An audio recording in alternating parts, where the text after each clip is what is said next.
학교뿐만 아니라 학부모님이 어떻게 개입하느냐에 따라서 이게 문제 해결이 달라지게 되는데요. 친구들과 오해를 피하기 위해서 여러 번 시도도 했는데 그럴 때마다 더 이제 괴롭힘만 당하게 됐어요. 이 사실을 알게 된 아버지가 학교에 찾아가서 가해 학생들에게 욕설과 이제 폭언을 했어요. 이러한 것들을 최소화하는 게 아니라 하지 마셔야 됩니다. 예, 그런 것들 자체가 굉장히 나중에 불리해집니다.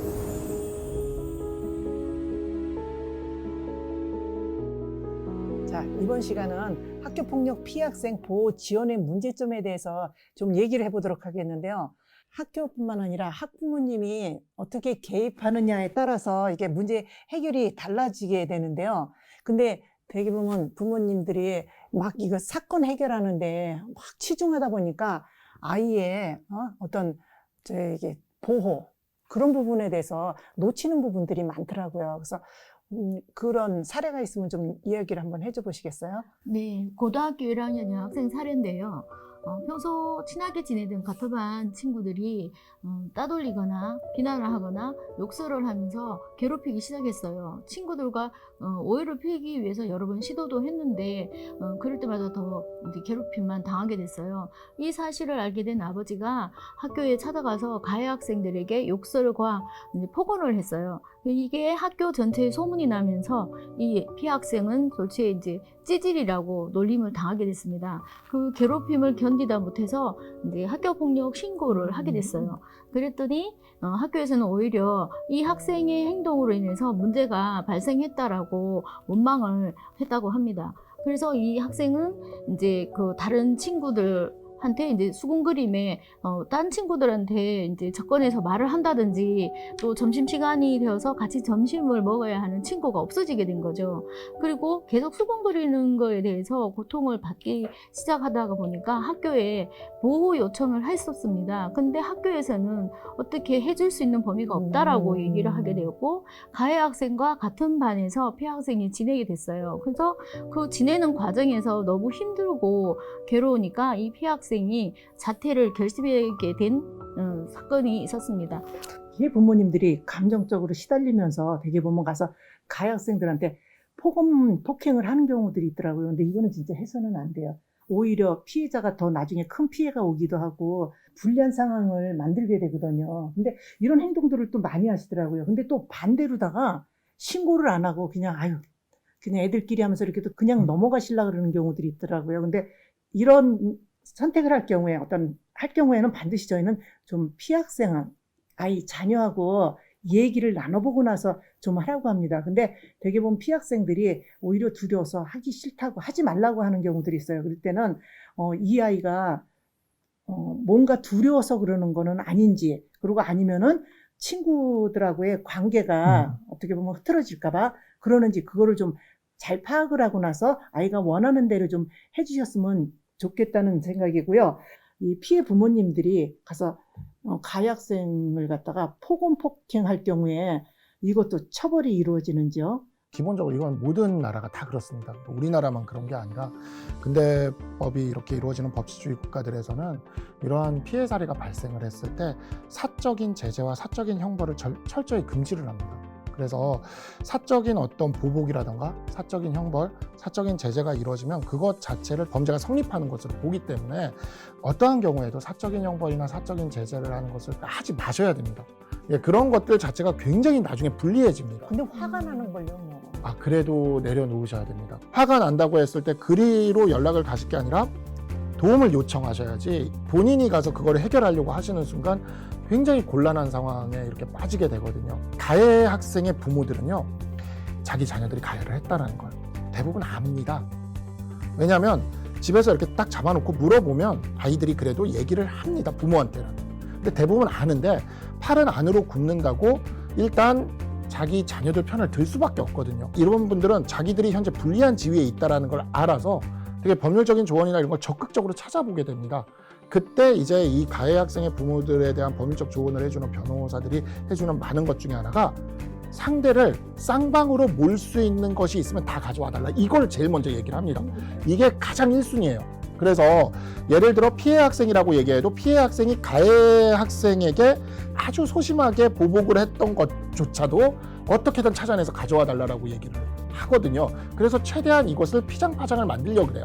근데 여기에 피해자 부모가 가해자 집에 쳐들어가서 주거 침입을 하고 폭행을 하고 모욕을 하고 명예훼손을 하고 상해를 하면 이거는 그 이상이 돼버리는 경우들이 굉장히 많습니다. 왜냐하면 가해자 부모들은 이미 그걸 기다리고 있습니다. 체증을 하려고. 예, 그래서 이미 기다리고 있는 경우들이 굉장히 많아요. 피해자가 처음에 피해를 당할 때는 갑자기 당하기 때문에 그걸 체증할 틈도 없고 그런 생각을 잘 못해요. 근데 가해자들은 이미 이 사람들이 뭔가 화가 나서 올 거라는 걸 알고 있는 거죠. 그리고 이미 그 전에 변호사들이나 이런 사람들한테 물어봐서 어떻게 해야 되는지 조언을 다 받은 상황인 거죠. 그러면 이미 녹취 다 켜놓고 이미 다 체증하려고 다 준비하고 있는 상황입니다. 그러니까 절대 사적인 보복이나 사적인 제재를 선택하지 말아달라고. 이게 너무 안타까운 결과로 이어집니다. 그래서 그걸 좀 꼭 좀 부탁드리고 싶습니다. 그래서 흔히 하는 얘기들 그 얘기예요.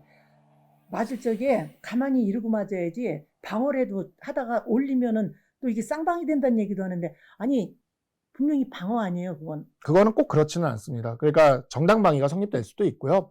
소극적인 방어 행위는 정당 행위로서 또 역시 위법성이 조각될 수가 있습니다.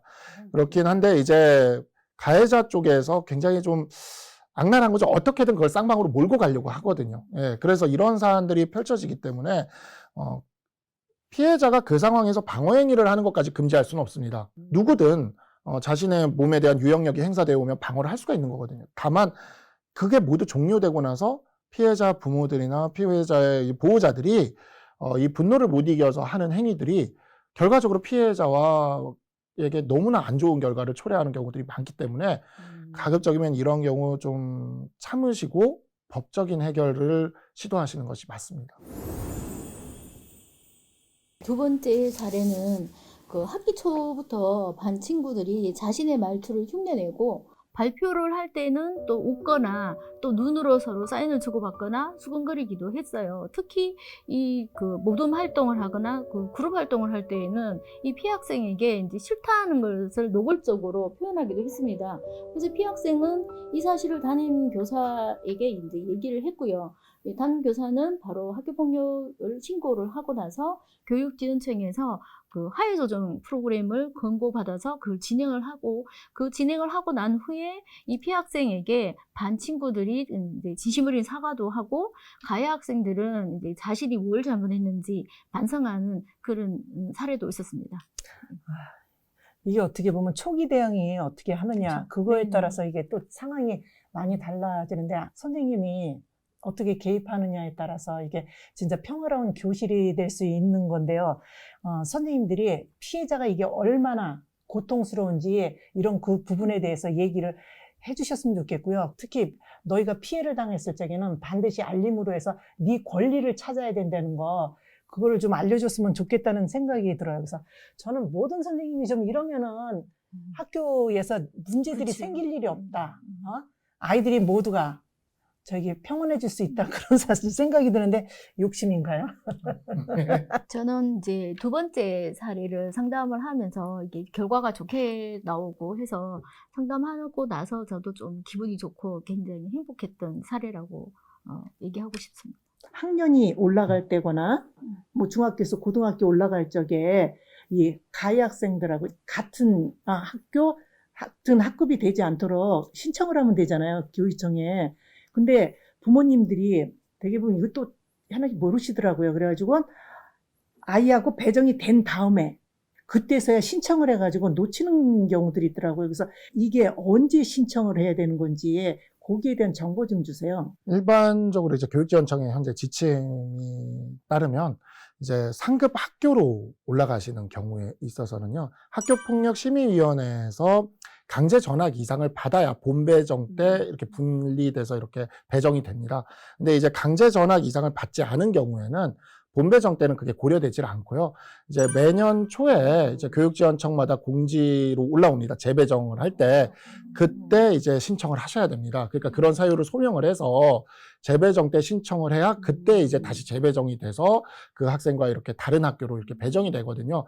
이제 상급 학교로 진학을 할 때는 이렇게 교육지원청에서 이런 지침이 있는데 한 학교 내에서 상급 학년으로 진학할 때는 특별히 이러한 지침이 있는 것 같지는 않습니다. 하지만 이에 준한다고 본다면 이제 다음 연도에 이제 반이 배정이 되기 전에 이제 학교장에게 좀 요청을 해서 다른 반으로 이렇게 배정할 수 있도록 요청을 하는 것이 맞습니다. 공지를 한다면은 사실 이거 보기 쉽지 않잖아요. 그리고 이런 정보를 알기가 쉽지 않으니까 그냥 미리 안내를 정도는 해주면은 이런 거 시기 놓쳐서 억울하거나 그런 일은 발생하지 않을 것 같아요. 그렇죠. 사실 뭐 많은 학부모들이 본배정과 재배정이 있다는 것도 잘 모를 겁니다. 네. 재배정 공고가 이렇게 올라온다는 것도 맨날 교육지원청 홈페이지를 보지 않는 이상은 힘들고 교육당국에서 좀 이런 부분들은 적극적으로 좀 알려줄 필요가 있을 것 같습니다.